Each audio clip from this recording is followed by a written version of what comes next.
အားလုံးပဲမင်္ဂလာပါဒီနေ့ပြောပြချင်တဲ့ဗီဒီယိုလေးက optimization နဲ့ပတ်သက်ပြီးတော့ပြောပြမှာဖြစ်ပါတယ်အဲ့တော့ optimization လို့ပြောလိုက်လို့ရှိရင်ရုပ်တရက်ဆိုလို့ရှိရင်အခုမှအသစ်လေ့လာမယ့်ကျောင်းသူကျောင်းသားတွေအတွက်နည်းနည်းလေးအရန်ခက်ခဲသလိုမျိုးဖြစ်တတ်ကြတာကိုတွေ့ရတယ်ပေါ့နော်ဆိုတော့ optimization ဆိုတာဘာလဲလို့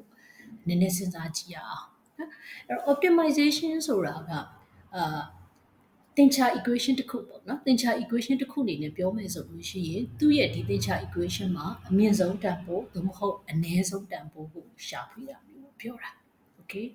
အဲ့တော့သင်္ချာ equation လို့ပြောလိုက်တဲ့အခါမျိုးမှာဆိုရင်တော့ဟုတ်ပြီအဲ့ဆိုတို့မှာ function တစ်ခုရှိရမယ်ဒီ function ရဲ့အမြင့်ဆုံးတန်ဖိုးဒီဘယ်နေရာမှာရတယ်လဲအနိမ့်ဆုံးတန်ဖိုးဒီဘယ်နေရာမှာရတယ်လဲဆိုတာကိုလေ့လာတာပေါ့အဲ့တော့ရိုးရိုးသင်္ချာနဲ့မဟုတ်ပဲရိုးရိုးပြောကြည့်အောင် optimum ရောက်သွားတယ်ဆိုတဲ့ဟာ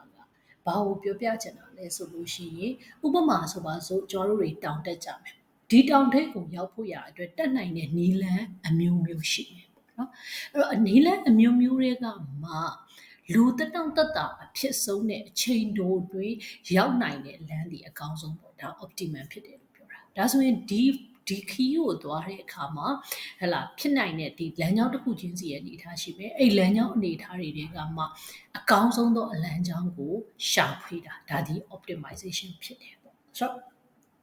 optimization ရဲ့ပထမဆုံးအခြေခံ algorithm တွေပါလဲဆိုတော့ grading algorithm ဖြစ်တယ်သူဒီအခုမှာပေါ့နော်အခုလောလောဆယ်မှာခေတ်စားတာဆိုလို့ရှိရင် swan algorithm ဆိုတာရှိပါတယ်ကျွန်တော်တို့ဒီ2013လောက်မှာတော့က swan algorithm ကစနေပြီပေါ့နော်ကျွန်တော်အဲ့မှာတော့ဆိုလို့ရှိရင်လဲ swarm algorithm ကိုသုံးပြီးတဲ့အခါမှာ optimization ပြဿနာတွေကိုဖြေရှင်းခဲ့တာရှိပါတယ်အဲ့တော့ဒီနေ့သင်ခန်းစာမှာတော့ဒီ optimization algorithm တွေကအခြေခံအကျဆုံးเนาะအလွယ်ကူဆုံးဖြစ်တဲ့ algorithm ဖြစ်တော့ grading algorithm ကိုပြောပြချင်ပါတယ်အဲ့တော့ grading algorithm ဆိုတာဘာလဲလို့ပြောရင် grading algorithm ကသူက local optimal choice ကိုရွေးတာဥပမာဆိုကြပါစို့ကျွန်တော်တို့ဒီဘောခီးပတ်နိုင်တစ်ခုလို့ပြောကြဆိုเนาะဒီထိတ်ကနေပြီးတော့မှကျွန်တော်တို့နောက်ဆုံးတင်ဆုံးတဲ့ဒီဘောခီးကိုသွားမယ်သွားတဲ့အခါမှာဒီ grading algorithm ရဲ့ idea ကဘာလဲဆိုတော့ရောက်တဲ့နေရာမှာအကောင်းဆုံးဖြစ်တဲ့လမ်းကြောင်းကိုရွေးတာ okay ရောက်တဲ့နေရာမှာအကောင်းဆုံးဖြစ်တဲ့လမ်းကြောင်းတွေကိုရွေးသွားခြင်းအဖြစ်နောက်ဆုံးရောက်သွားတဲ့နေရာဒီအကောင်းဆုံးဖြစ်တဲ့ဒီမှာလမ်းလျှောက်ဒီဘောခီးတစ်လျှောက်မှာအကောင်းဆုံးဖြစ်တဲ့လမ်းကြောင်းလို့ယူဆတာပေါ့เนาะအဲ့တော့တကယ်တော့သွားတဲ့အခါမှာလမ်းကြောင်းမျိုးမျိုးရှိနိုင်တယ်ပေါ့နော်ဒါပေမဲ့သူကဟိုးရှေးအထိကြိုပြီးတော့မကြည့်တော့ဘဲနဲ့လက်ရှိဖြစ်နေတဲ့အချိန်မှာရှိတဲ့ local เนาะလက်ရှိ at the moment မှာရှိတော့အကောင်းဆုံးအခြေအနေကိုရွေးတာအဲ့တော့ immediate မှာနားလည်ဖို့လိုတယ်ဒါပေမဲ့ green algorithm ဒီအမြဲတမ်းတော့ best optimum ဖြစ်ချင်မှာဖြစ်မှာပေါ့ global optimum ဖြစ်ချင်မှာဖြစ်မှာပေါ့ global နဲ့ local ကဘာကိုပြောတာလဲဆိုရင် local ဆိုတာက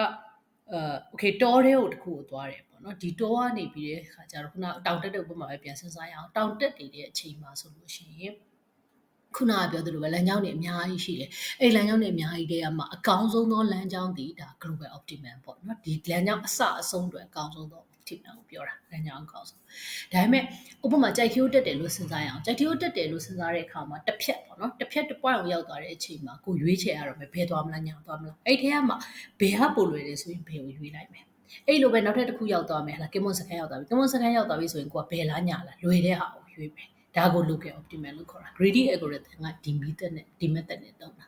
အဲ့အတွက်ကြောင့်မလို့သူဒီ global optimal တော့ဖြစ်ချင်မှာဖြစ်လိမ့်မယ်ဒါကိုသင်္ချာပုံစံလေးနဲ့ graph ပုံစံလေးနဲ့ပြောပြချင်ပါတယ် okay ဒီမှာကြည့်ရအောင်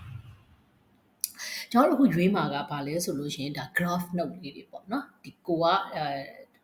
လမ်းလျှောက်သွားတဲ့အခါမှာစုရမယ်ဟာလို့စဉ်းစားကြအောင်ဒီ graph note လေးတွေပေါ့နော်စံကြောင်းသွားတဲ့အခါမှာစုရမယ်ဟာပေါ့အဲ့တော့6ကကိုယ့်ရဲ့ပထမဆုံးစ point ပေါ့စ point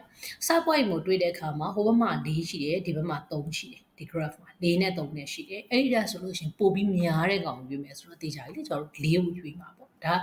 ရှေ့ကဘာဖြစ်မယ်ဆိုတာမသိဘူးလက်ရှိအနေထားမှာဆိုရင် local ရတော့3နဲ့4ဒီ4ကကောင်းတဲ့အတွက်4ကိုရွေးချယ်လိုက်ပြီဒါဆိုရင်ကျွန်တော်တို့ရွေးချယ်လိုက်တဲ့ lengthဒီ6 4 path ကိုရွေးလိုက်ပြီ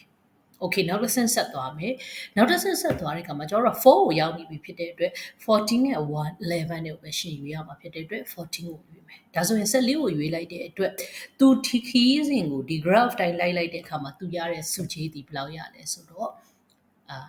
24ရတယ်ပေါ့24ရတယ်အဲ့တော့ သူ့အနေနဲ့ greedy algorithm ကပေးတဲ့ pathway ဒီ6440ဒီ path ကိုလိုက်ပါ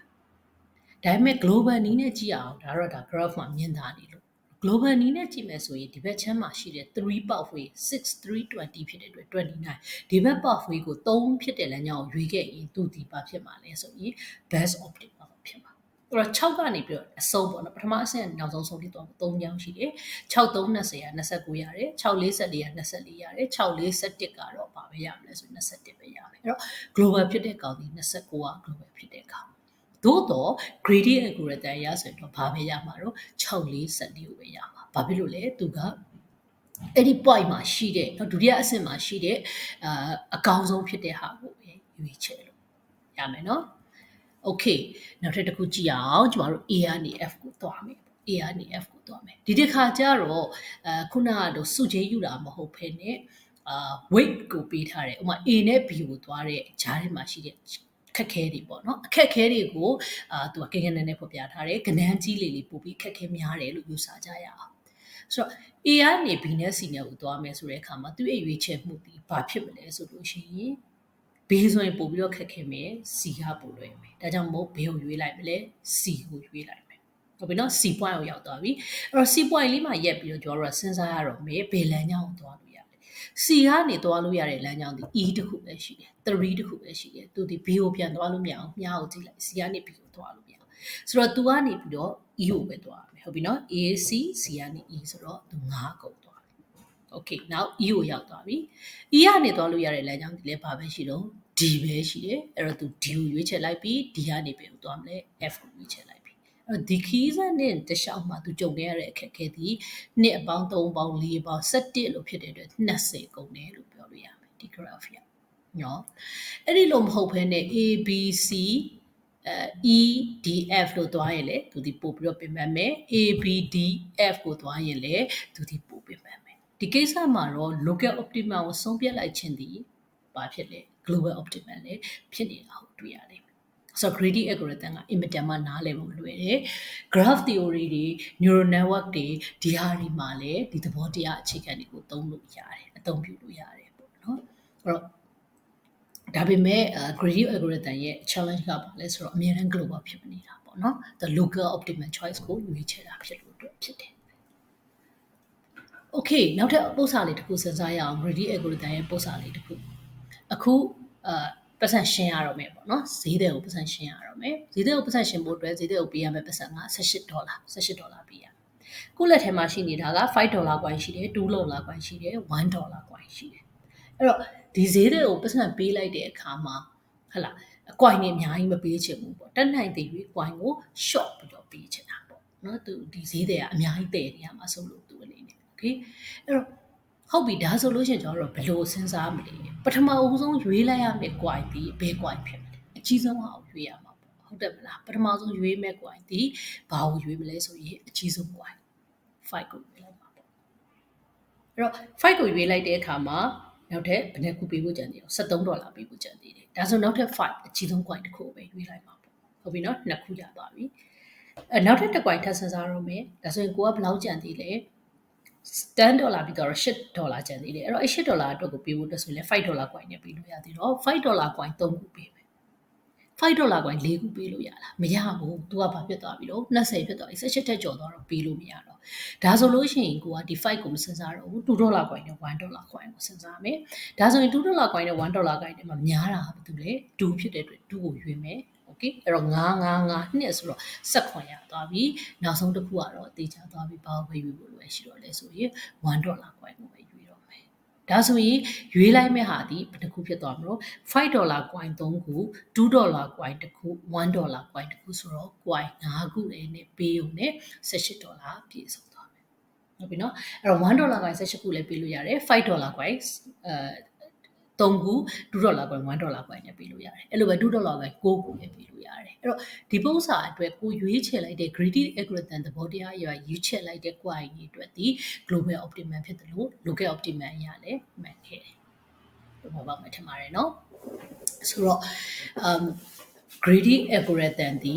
graph theory တွေကိုနားလည်ဖို့ရအတွက်အလွယ်ကူဆုံး algorithm တစ်ခု optimization algorithm တစ်ခုဖြစ်ပါတယ် အဲ့တော့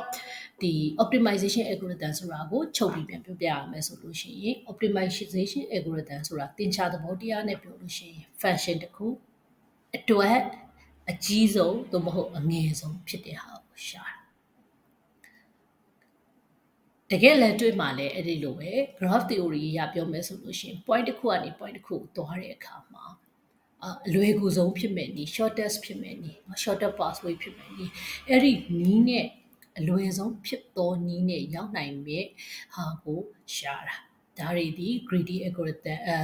optimization problem ဖြစ်ပါတယ်အဲ့တော့ဒီ optimization problem ကိုဖြေရှင်းဖို့ရအတွက်အလွယ်ကူဆုံးသော algorithm ဒီ greedy algorithm ဖြစ်တယ် greedy algorithm ရဲ့ chip ဒီပါလဲဆိုလို့ရှိရင်သူကရောက်နေတဲ့ point မှာအကောင်းဆုံးဖြစ်တဲ့ဟာကိုရွေးချယ်တယ်အဲ့ဒီကနေဆက်လျှောက်တယ်အဲ့တော့ကျွန်တော်တို့လက်တွေ့ဘဝမှာလည်းလူလောကမှာလည်းဒီလိုပါပဲเนาะအကောင်းဆုံးဖြစ်မယ်လို့ယူဆပြီးတော့ plan ချပြီးတော့ဆောင်ရွက်ကြပြီးမယ်တခါတရံမှာလက်တွေ့ရောက်နေတဲ့ဒီ point လေးမှာရှိတဲ့အကောင်းဆုံးအဖြေကိုကျွန်တော်တို့ရှာကြရတာပဲဖြစ်ပါတယ်အခုဒီ greedy algorithm ကိုရှင်းပြဖို့အတွက်လိုအပ်တဲ့ notes တွေဒီ materials တွေကိုတော့ကျွန်တော်ဒီစာအုပ်ကလေးကနေပြီးတော့ discrete mathematics and its application ဆိုတာ2012ကထုတ်ထားတဲ့7 edition ကနေယူထားတာဖြစ်ပါတယ်အားလုံးကိုကျေးဇူးတင်ပါတယ်သင်္ချာကိုလေ့လာရင်ပျော်ရွှင်နိုင်ကြပါစေ